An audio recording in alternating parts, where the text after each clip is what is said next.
Jones. He'll be discussing the Soulful Sounds of Derbytown. Michael is, as I always tell him, I think he's got several Zoom clones out there. Michael's into everything. He's writing books, giving presentations, working for a living. He's doing a great job. He's also an LHL board member. We're glad to have him on board with us. But Michael's a phenomenal resource for the community, and we're glad to have him today to give us a talk on Soulful Sounds of Derbytown.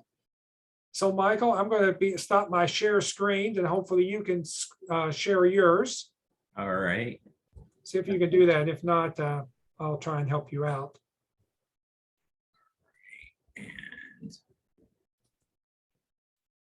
All right. Can you see my presentation there? It usually takes a minute or so for it to pop up. It's not up yet, but here it comes. Okay, there you go. All right. So I'm going to give you a short preview of my upcoming book, which is called The Soulful Sounds of Derbytown. It's a tribute to Black musicians and entertainers in Louisville. And this has been, let's see, this has been a 5-year project. So, and I am one of 6 co-authors on it. So I wanted to start out by saying a little bit about my co-authors on this project. And I said, this started 5 years ago.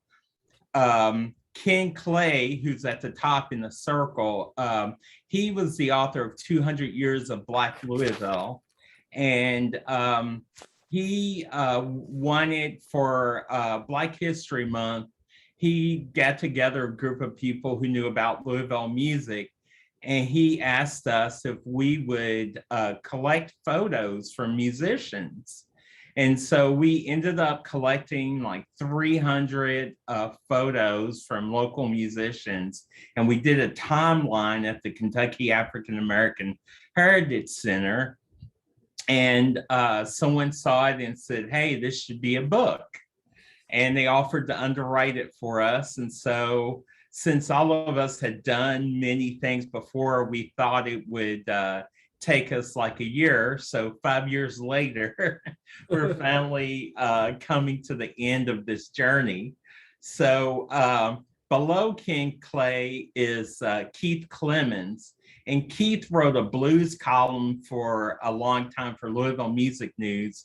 And he also is one of the co-founders of the Kentuckiana Blues Society.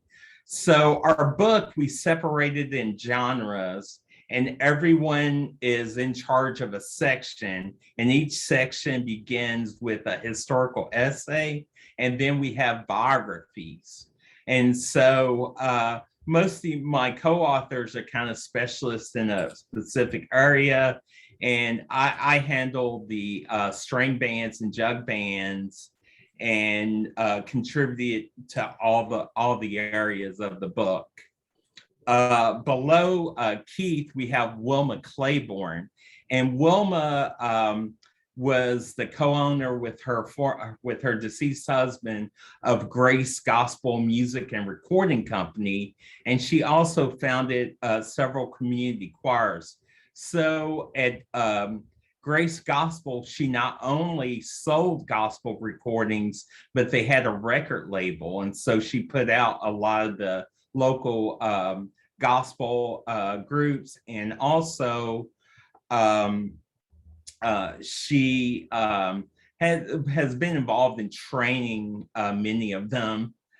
And then I guess on my right is Ron Lewis, and he's holding up the Soulful Sounds of Derbytown poster. And Ron has played in many local R&B groups, and he was in charge of the R&B and rock and roll section of the book. And Ron's currently has a record company called Mr. Wonderful Productions. And so he had been putting out CDs under the Soulful Sounds of Derbytown name. And so some of those will be available as a companion to the book. And I'm sure all of you know our last contributor, Gary Falk, who's a league member. And Gary, besides recording many artists at Falk Audio, is a saxophonist with many groups. And he was also in the house band at Joe's Palm Room when he was younger.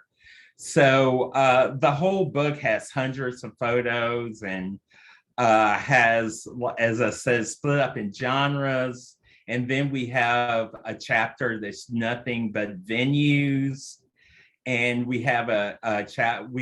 Ken also does like classical music. And we have people who we say are enablers, who are maybe not musicians, but were club owners, or people that contributed to African-American music in Louisville. And one of the objects of our book is to show that that Black music in Louisville is as important and as deep as anywhere, any of the towns like New Orleans or Memphis that are a little more celebrated. So I'm going to start out with the gospel section, which Wilma and I wrote together. This is a group called the Gospel Motivators, and gospel music is the genre most associated with the Black church, but it is a later development in Black religious music, and it's more of a product of the Great Migration, which I'll get to in a minute. So I'm going to start out talking about William H. Gibson Sr., which I often do. William H.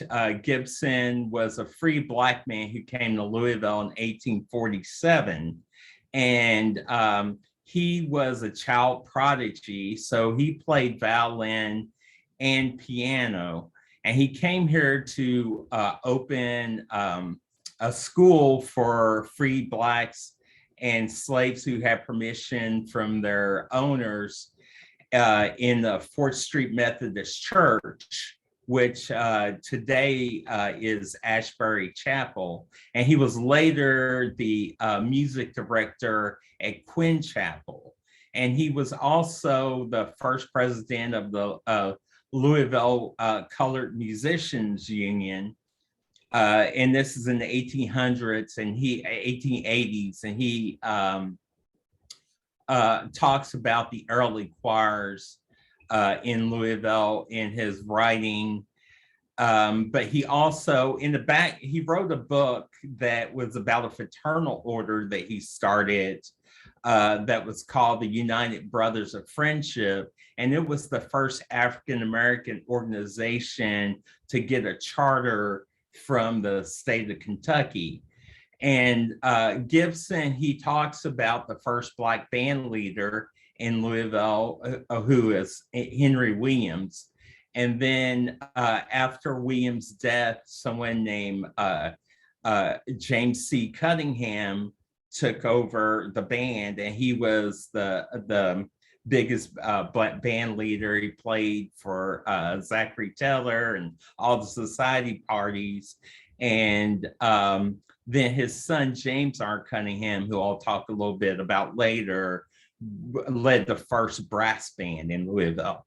And you have to remember that there is a continuum of music along the river because you had people going back and forth.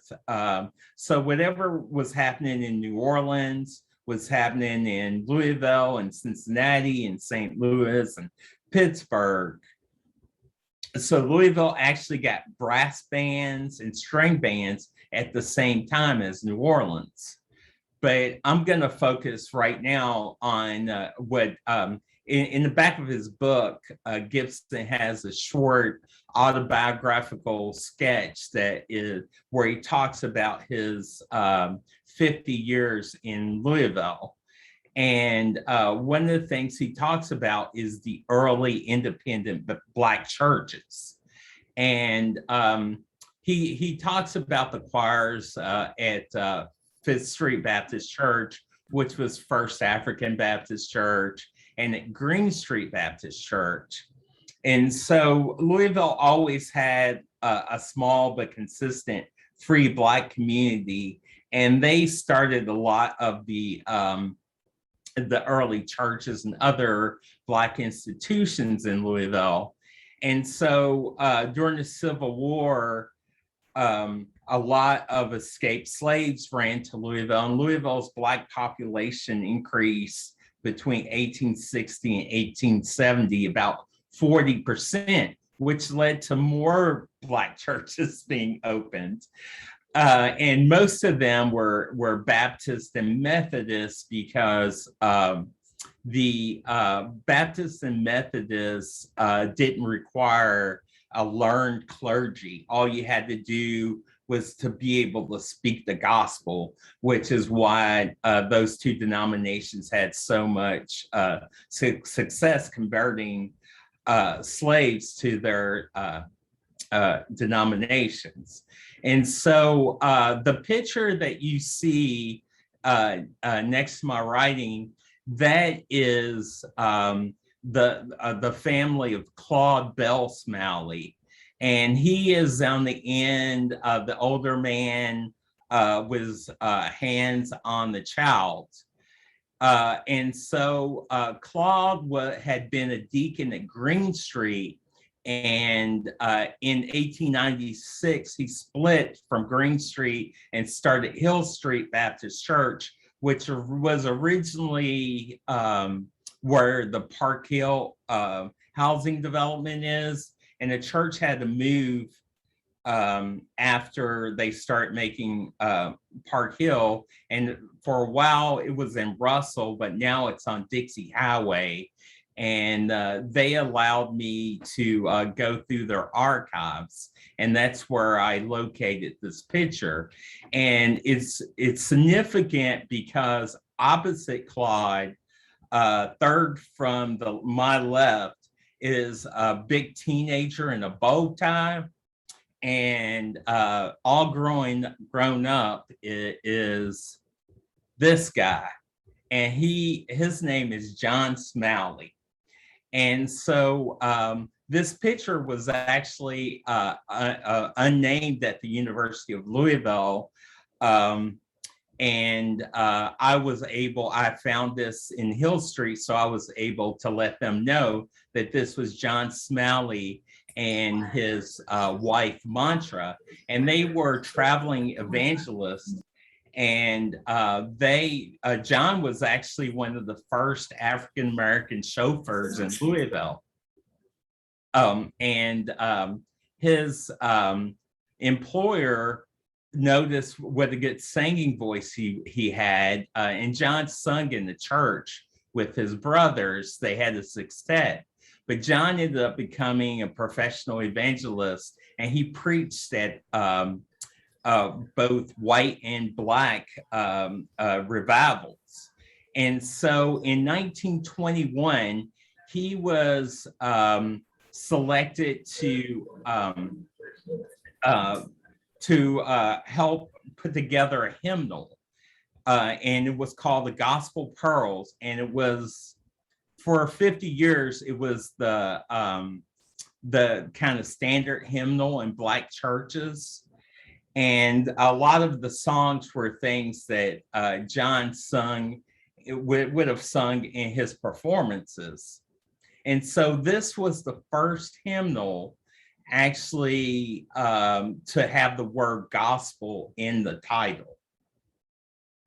So John had 4 brothers who he had sung with before, and they start singing as a quartet. And so they had a show with a jug band called and it was sponsored by the Ballard and Ballard Flour Company. And so they were the Ballard Chefs Quartet, and Then there was a Ballard Chef's Jug Band, which I'll talk about later. And I went back and I found some of the songs that they were singing. And you could see John was a regular on the show whenever he was in Louisville. But so singing in Black churches was originally just congregational singing.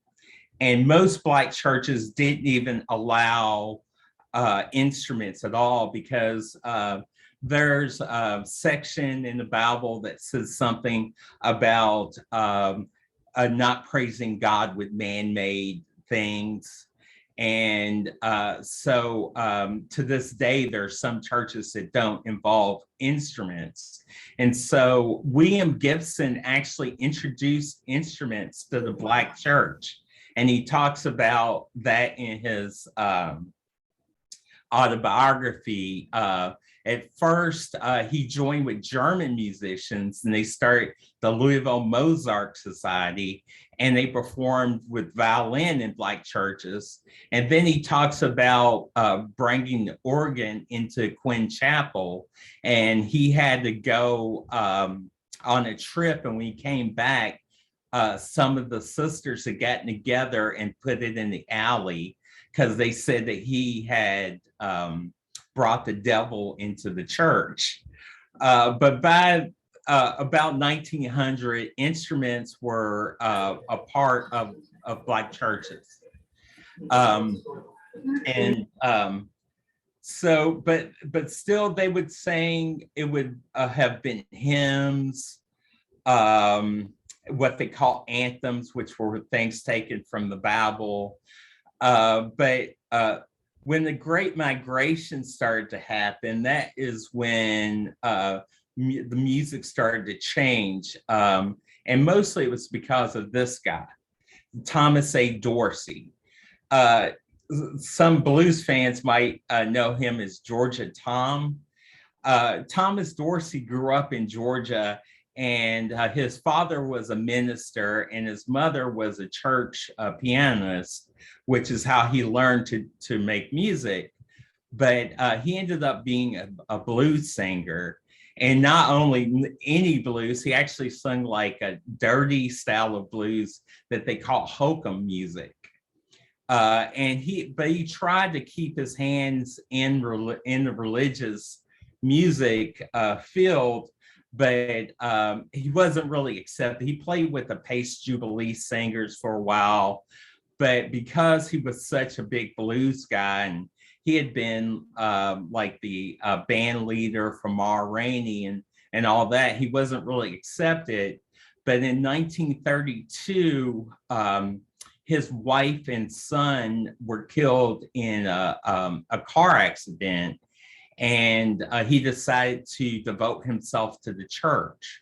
So he became the music director of Pilgrim Baptist Church in Chicago, and he started an organization to promote his new music, which he named gospel music. And he said that he combined the good news, which was the gospel, with bad news, which was the blues.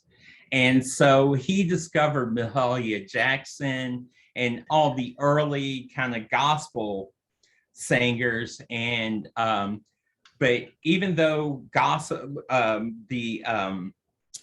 Louisville played a part because of John Smalley in that Gospel Pearls. In the first edition of the Gospel Pearls, there were not any gospel songs. It wasn't until the third edition when they included Dorsey and some of the younger religious writers that were starting to write gospel music. And so Dorsey, he started this organization, a national gospel choirs and courses, and to spread the genre. And so Louisville was one of the first places to get a chapter, and it was called the Louisville Gospel Choral Union, and it started in 1941. And this lady, Sanisha Harris from the Harris Singer, was one of the first presidents. And she ended up leading this organization for 47 years. And she pretty much laid the foundation for gospel music in Louisville, because the churches were pretty conservative. So a lot of the spread of the genre was through community choirs. Eventually, churches like Cable started. It was mostly downtown Black churches or churches in Newburgh. Cable started to allow gospel music in in the 60s. After their service on Sunday nights, they would have an event and people could come and sing. And eventually it spread to other churches. And Louisville played a really important part in spreading gospel music throughout the Midwest. This is a newspaper article of Dorsey with Senosha Harris. Because we were so close to Chicago, Dorsey and his lieutenants came to Louisville annually to hold events. We hosted the national festival often. I think I found at least 6 or 7 mentions of the national convention being in Louisville. And so slowly we started to get sort of a national following for some of our local artists. So the first gospel singer from Louisville to really make it big on the national scene was in 1949. It was a blind soprano. Her name was Gladys Watts. And Watts was a graduate of the Kentucky School for the Blind. And she went on a Ted Mack Hour, which was kind of like an American Idol of its day. Gladys Knight and Frank Sinatra were both contestants on it. And so Gladys Watts went on and she sung spirituals and gospel songs, and she won three shows in a row. And this led to a career touring churches nationally. She ended up getting a grant from the W.C. Handy Foundation to tour. W.C. Handy, of course, is the father of the blues, but in his later life, he went blind, and he started this foundation to help promote blind people in the arts. Gladys Watts eventually moved to New York, and she taught Braille there and continued to be part of gospel organizations. I believe she helped start the Gospel Composers Association. The first of the small groups to come out of Louisville were called it was Lucille Jones and the Traveling Notes. And all these artists were part of the Louisville Gospel Choral Union.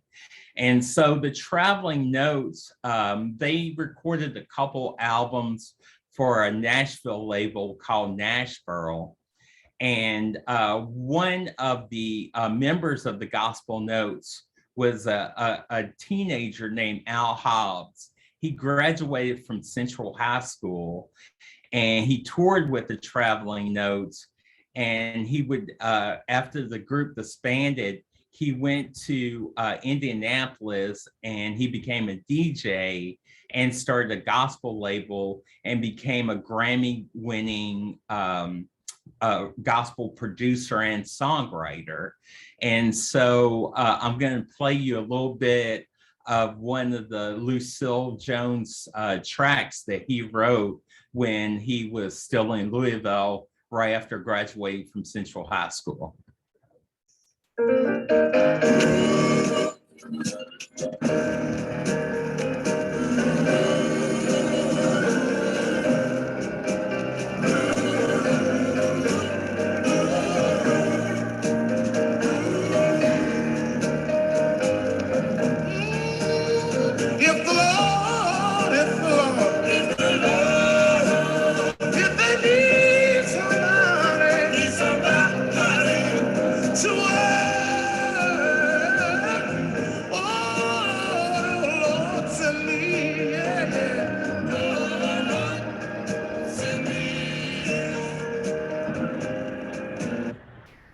All right. So next we're going to move on to string bands. And this is the section that I was in charge of. And most of you have probably heard me talk before about jug band music in Louisville and why Louisville is considered the home of jug band music because we produced the first jug bands to record, and that would have been Sir Martin's Jug Band and Whistler's Jug Band, who both recorded in 1924, and they started a craze that lasted until the Great Depression. But as I said before, there was a continuum of music along the Mississippi and the Ohio River. So jug band music, jug blowing itself was a Southern thing, but the genre itself got started in New Orleans in the 1890s. There were these groups called spasm bands, and they were kids bands that played on the street, and they played homemade instruments. And this is a group called the Razzie Dazzy Spasm Band, and they considered themselves to be the first jazz group. And so, and many of these kids did grow up to be actual musicians. And so they would play in the red light district in front of saloons and things like that, which seems kind of crazy to us now, kids playing in front of bars. But this practice came to Louisville, and it was immediately the bourbon distillery saw this as a promotional opportunity. And this is an early spasm band in Louisville, and the piece of pipe that the kid has that's bent to look like a saxophone, it actually has a kazoo inside. They call that a mud gutter. And then the little jug player, some people think that might be Rudolph Thompson, who I'll show you later, because he was in a group called the Mud Gutter Jug Band, but I don't know for sure that that's him. But Roscoe Goose from the Juggernaut Jug Band's always arguing with me about it. Jug bands became just a regular part of the Louisville scene. And just like in New Orleans, businesses would hire them to play outside at openings and things like that. Between 1890 and 1930, there were at least 30 active jug bands in Louisville. So the reason that Louisville ended up being the first city to have a jug band record is because of this lady, Sarah Martin, who I'll talk about a lot in this talk. So Sarah Martin had started out, she grew up in Smoketown in Louisville, and she started out singing on what they call the Chitlin circuit, which is she would tour black clubs, and they called her the famous Moanin' Mama, because back then they didn't have electrified microphones. So, you really had to know how to project. And so in 1920, a singer from Cincinnati named Mamie Smith had a hit with a Perry Bradford tune that was called Crazy Blues. And so the record companies were looking for African-American women singers, and these singers are called the classic blues singers. And we usually think of blues as some guy out of the cotton fields with guitar, but the first recorded blues singers were actually women, and they were backed by jazz orchestras.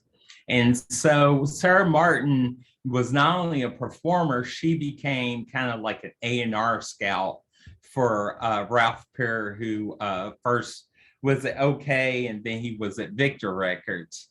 And so in the early 20s, Path Records had a hit with a ukulele orchestra. And so everyone was looking for novelty bands.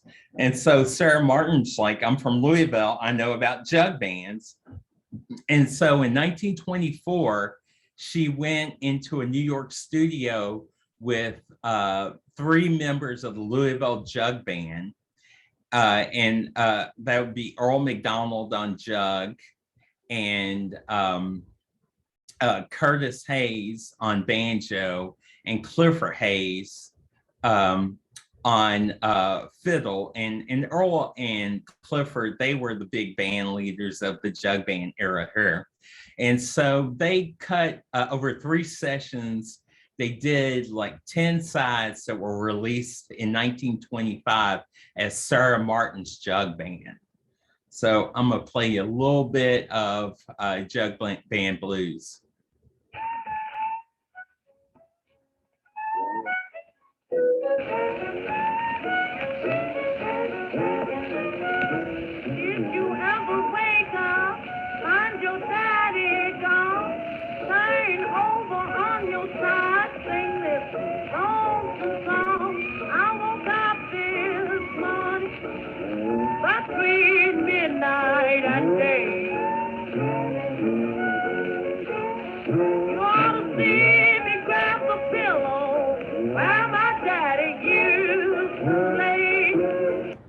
So you can tell that's more of like a traditional jug band in a string band setting. And Earl's jug, the jug usually plays the bass parts. And it's limited, it's a 2-octave instrument. But Earl McDonald is probably the greatest of the jug band, of the jug blowers. And but after he recorded with Sarah, he and Clifford, you know, they were young African-American men, and they wanted to play what was called hot music then. And this would have been early jazz. And so they made what I consider this amazing creative leap where they combined the old string band setting with jazz instruments. They incorporated clarinets and saxophones and pianos into a jug band setting. And the Dixieland Jug Blowers, the group that that Clifford and Earl McDonald started just 2 years after they made their debut with Sarah Martin, is considered to be a proto-jazz group. And I'm going to play you one of their most popular tunes, which was actually used in the Monty Python show. The Dixieland Jug Blowers kind of inspired in the 50s a craze called skiffle music in England. And so, which is why they're so popular even to this day in England. And a lot of the early rock and roll people started out playing skiffle. Jimmy Page had a skiffle band when he was 13, but way before Led Zeppelin. The Beatles started out as a band called the Quarrymen, and they actually played some of these Louisville Jug Band tunes. So here's a little bit of Banjaroo.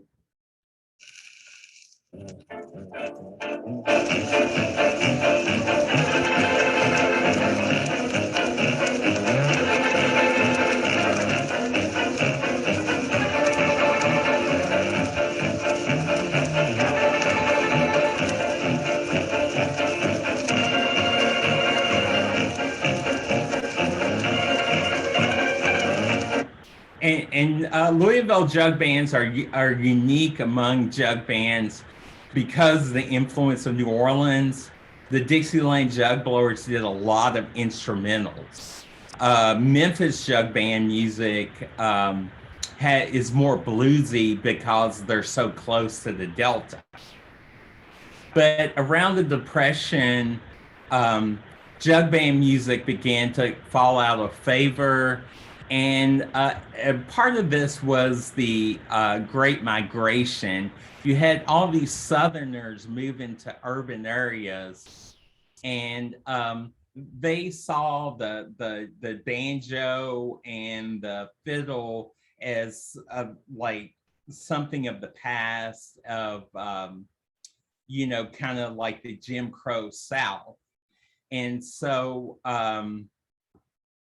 you had the new sounds coming, you jazz and R&B, but Earl managed to outlast most of the jug bands by starting the Ballard Chefs Jug Band.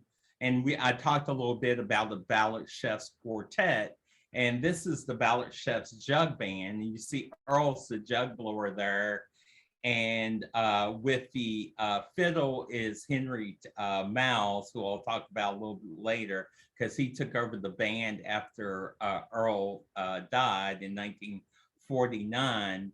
The guitarist there, he's unidentified. I believe it might be Cal Smith, who was actually Clifford Hayes's nephew. And Cal, he is often compared to Lonnie Johnson. He never wanted to leave Louisville, but he always, like bands that like Duke Ellington, when they came here, they would want him to sit in with them. And he turned down a lot of chances to travel. And the piano player, his name is Jim Jackson. He's also blind. Or actually, it's Jim Gatewood. I'm sorry. He's also blind. And I worked for the American Printing House for the Blind, and I never actually expected it to fit into my music research, but I was able to find like school records on him and Gladys Watts by going next door to the Kentucky School for the Blind. So the Ballard Chefs, I said that they were sponsored by the Ballard Flour Company, and they would go and do in-stores for them, and you could actually hire them. They hired them out for engagements, and so these are advertisements for them that I had found in the Courier Journal. And because WHAS was so popular and went so far, they were immensely popular. I found this is one of their in-stores. I believe this is in New Albany, but I found an article in the Chicago Defender that said that they showed up in Richmond, Virginia, and 10,000 people were trying to get into the venue. So, but Earl died in the Ballard Chefs show ended in 1932, but the band kind of stayed around playing locally. And then Earl died, and then Henry Mouse took over, and his jug blower was Rudolph Thompson, who's at the end with the jug, and they called him Jazz Lips. And so Henry Mouse, he said that there were only two real jug blowers. There was Earl McDonald and Rudolph Thompson, and everybody else was just pretending. And so Rudolph died in 1966, and Henry Mouse went into semi-retirement. He would come out and play at Derby time, but he did very few shows after that. One big show that he did do was the 1972, he did the Folklife Festival for the Smithsonian Institute. And I've been able to locate just a little bit of video from that.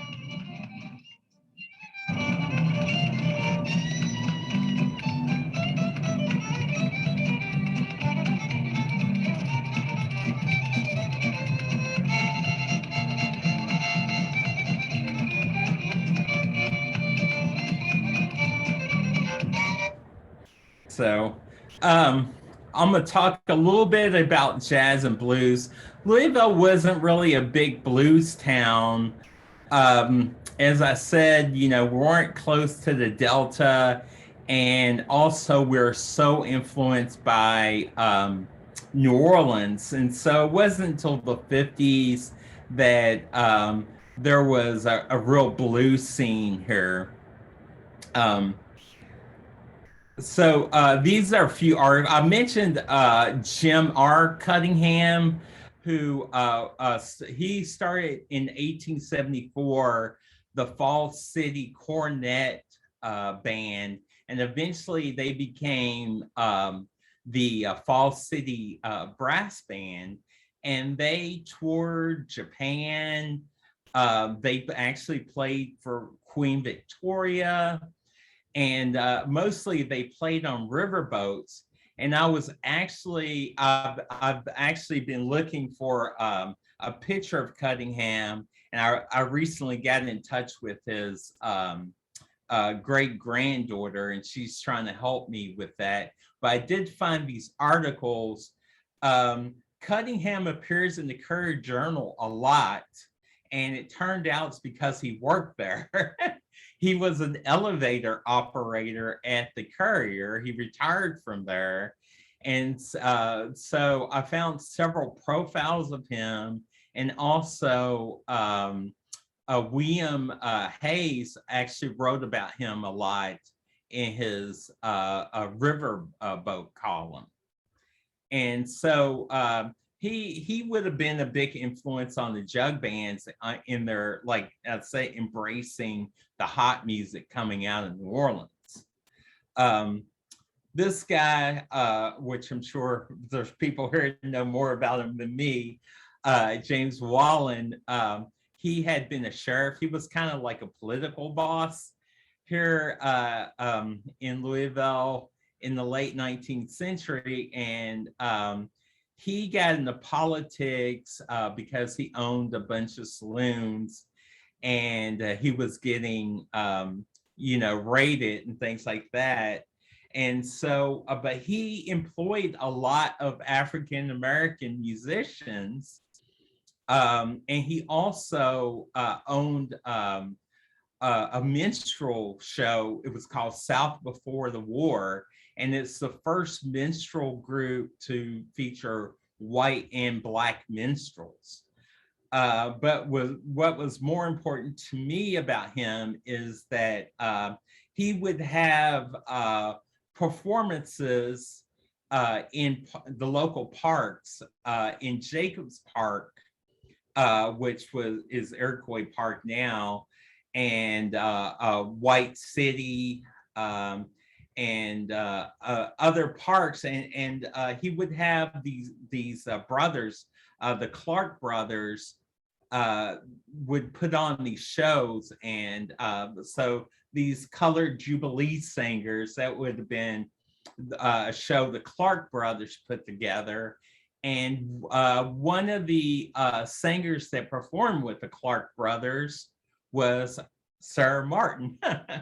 And so I talked about how Sarah was an A&R person for a record company. So one of the people she discovered was Sylvester Weaver, who was a seminal blues guitarist. And so the two of them had grown up together in Smoketown. And so they recorded a couple of songs together. And then Sylvester did some solo recordings. One of them, Guitar Rag, would later be covered by Bob Wills and the Playboys as Still Guitar Rag, and it became a country music standard. So, but one of the tunes that Sarah and Sylvester recorded together is called Longing for Daddy Blues. And it's the first blues song that is nothing but a vocalist and an acoustic guitar.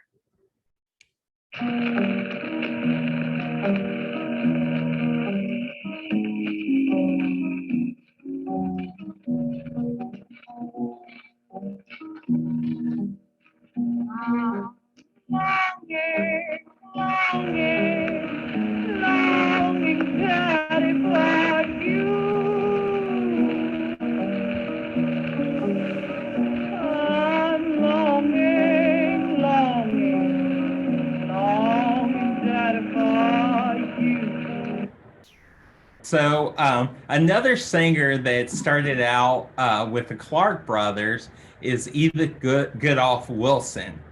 And Edith ended up marrying a guy named Danny Wilson, and they had a trio with his sister.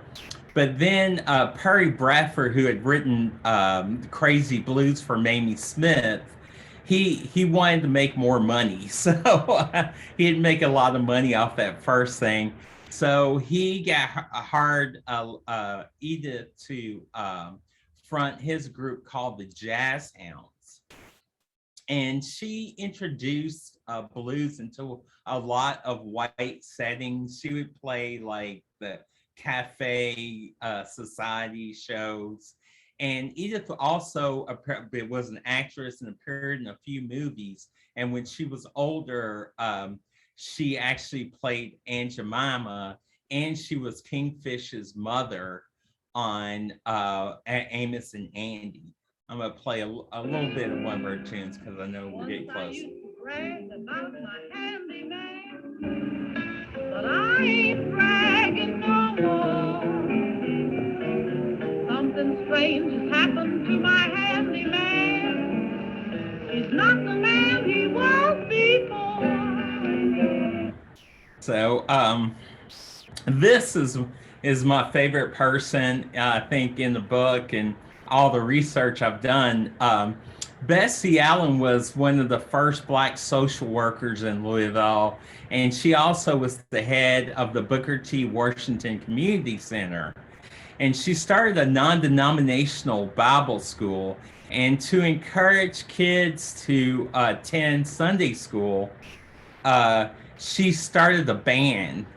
So this is the Booker T. Washington Community Band in front of the Western Library.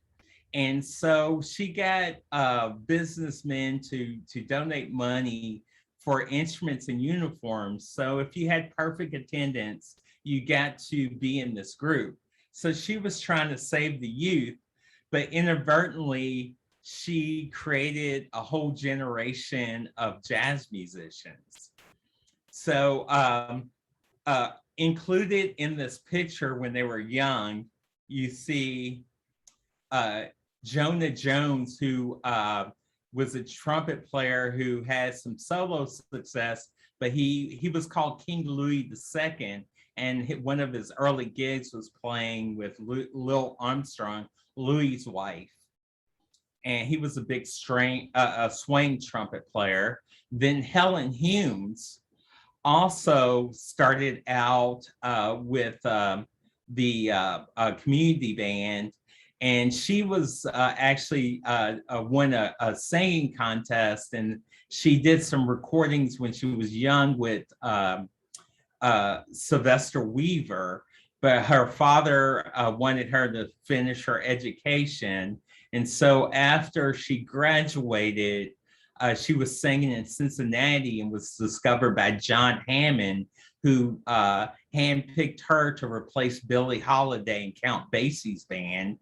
And then Dicky Wells was a longtime saxophone player for Count Basie. And Marianne Fisher was a blues singer who she got famous as singing as a feature singer with Ray Charles, and then she had some solo success before she moved back to Louisville. And so the last person I'd like to mention is a good friend of mine, Cush Griffith. Cush played, he actually went to school to study classical trumpet, but he dropped out when he was 19 and came back to Louisville. And his father was a bartender, and James Brown's band was in town and they needed a trumpet player. So Cush's dad said, I got one of those at home.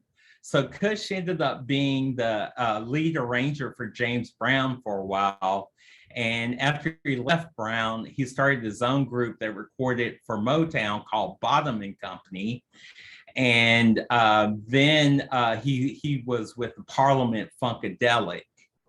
And he had a successful career as a backup musician. He played with Marvin Gaye, almost any famous person you can name in those days, Michael Jackson. But he lost his eyesight due to diabetes and came back to Louisville, and he led the Sunstroke Blues Band and they were regular at Zena's, which is where I met him. And before he died, I threw a benefit for him to raise money for his medical bills. And some of my friends backed him up, and we got Maceo Parker from James Brown's group and Melvin Parker to come and perform. And I'm going to play you a little bit about that benefit. And Cush died 2 days after this performance.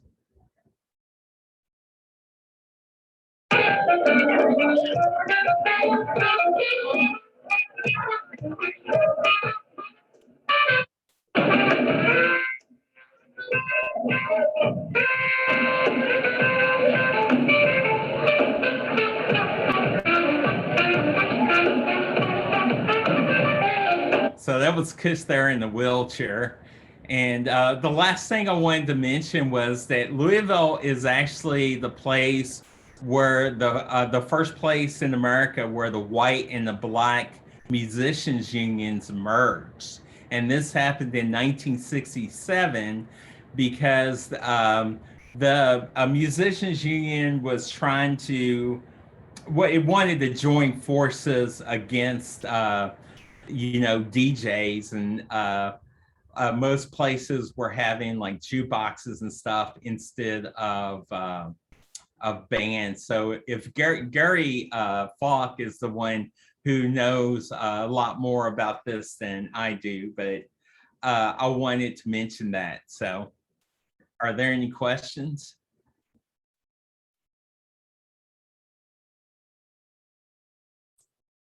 Hang on there, Michael. Let everyone unmute themselves if they can unmute. Okay, I'm going to stop sharing now too. All right. Sounds good. By the way, Michael, were you recording? Someone was recording this. I'm not sure who was. I wasn't. Jack, was that you? Yes, I recorded as a backup for you. Okay, well, good. You can send it to me afterwards. But anyways, Michael, wow, that was just a phenomenal. Not sure how you keep up track of all that. By the way, where was the Booker T. Washington Community Center located? 9th and Magazine. 9th and Magazine. Wow. I'm trying to think what corner that would have been on. I take it obviously it was demolished during urban renewal, I'm supposed. Yeah, I think so. Michael, this was spectacular. I'm just reminded again of how much we have been cheated in knowledge about these contributions. And I'm wondering, are you going to be able to get this program into schools or with other groups? I wonder if the Filson would do this presentation with you. It is amazing. Yeah. I actually did a presentation for the Filson last week, and we're talking with the Kentucky Center about doing a concert when the book comes out, maybe something for Juneteenth. And they've talked about maybe having me go to some schools and doing a presentation beforehand. Great. Great. Thank you for all your work on this. Thank you. Wonderful. By the way, do you get into some of the famous musicians from Louisville? I think Lionel Hamilton, Yeah. Right? Yeah. I wanted to kind of focus on local people. What we decided to do was that we have people like Lionel Hampton, but he only lived in Louisville until he was 3. We wanted to have people who had the Louisville connection that were famous, but also people who were really important to the local scene and teaching, keeping the kind of legacy of local music going. I see Sonny Newer's hand up. Yes, I remember seeing a jug band in the 50s at the old KT's, which was Kentucky Tavern at Grinstead and Lexington Road. And I wondered how many jug bands were there around at that time, or do you know the history then? Well, as I said, the original jug bands, they went out of favor in the 30s. So like the trend kind of died down, but then the American folk revival happened in the late 50s and 60s, but mostly it was white musicians that were involved in it. The Juggernaut Jug Band, they got started in 65, and they had no idea that Louisville had this jug band history. Yeah. Because they This were more was, influenced black- by they were, like Jim Black Jug Question. Band and, Yeah. yeah. They were more influenced by like Dave Van Ronk and Jim Queskin, and later they discovered the history here. So Okay, enjoyed the presentation. thank you. Other folks? Michael, this is Bruce Schrock. And like everyone else, and I agree with Rose, it was a wonderful presentation. I love those pictures, especially those, we call them day boy bands, but those kids with those instruments, I love those pictures. My question to you is, you had talked about Louisville's population had grown by 40%. Was that between 1840 and 1860? And No, between 1860 and 1870. Because in large part, this was because Louisville was a Union, station during the Civil War. So a lot of escaped slaves were coming here, and then after the war, people came to reconnect with family and for economic opportunity. And then later in the Great Migration, especially around World War II, a lot of Southern Blacks came to Louisville. I believe in the latter part of the migration, 17,000 Southern Blacks moved to the city. And I would guess that was for better opportunity and just to get out. Yes. South.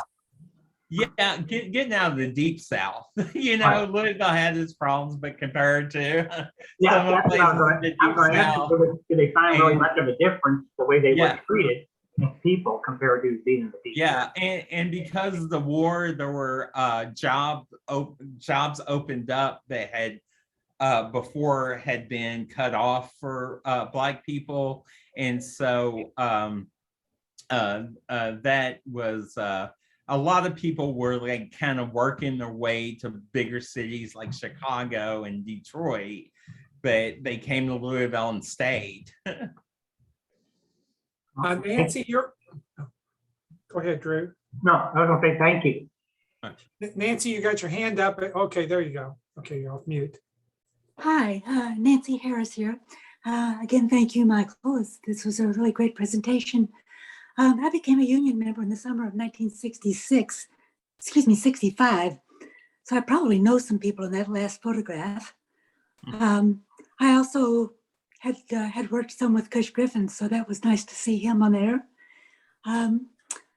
The union thing, you said that the merger between the Black and the white locals were in 67. And frankly, I don't even remember that. I was very young. But a lot of union members across the country now are really surprised when they see these hyphenated union numbers, because we're now 11-637. Yeah. And this happens, of course, mostly in the South, because the Black musicians were separate I'm trying to get in their unions. Mhm. my audio and video. I'm not sure what's going on here. Yeah, we have an article in the book about it. And then Gary had talked to a lot of people. I think Gary came to town 69. So he knew a lot of people who were around when it first started. And so I'm sad. I've known Gary about that long, yes. Yeah.